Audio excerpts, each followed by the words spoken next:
Now to matters concerning Nigeria's economy.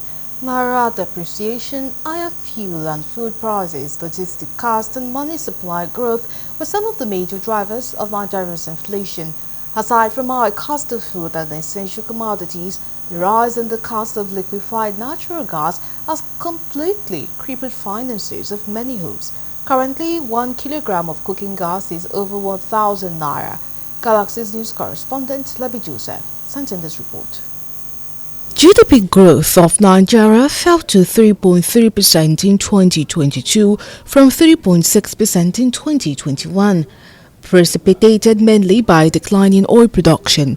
This led to 5% shrinkage in overall industry, which was offset by expansion in services 7% and agriculture 2%. The inability of Nigeria to produce what the citizens need and overdependence on foreign exchange, Nigeria as a nation will always find itself at mercy of international market dictates. The government policy played a critical role. We saw the redesign of the Naira and the sudden removal or the announcement made by Mr. President with regards to the elimination of subsidy.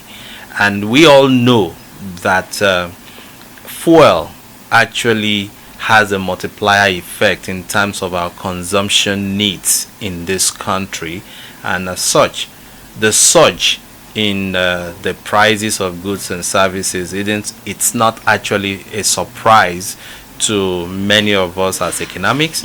Naturally, we would have thought that it's something we should bear in the short run, but the short run is becoming longer than short, and so many things are already going on the in the in-between.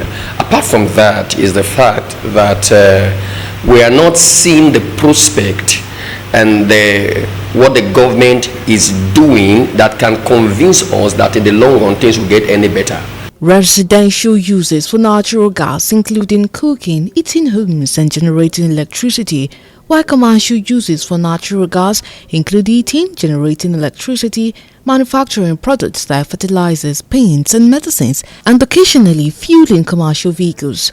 For the fact that these products from the oil and gas refining process are not being subsidized, hence dollar fluctuations, the Ukraine-Russia war, Nigerians' inability to exploit its huge gas reserve, and the fact that distribution and transportation cost locally is not cheap are affecting the price. We importing that very commodity, the gas, LPNG, LNG, still boils down to our earlier argument that we are creating jobs for people outside the country, number one.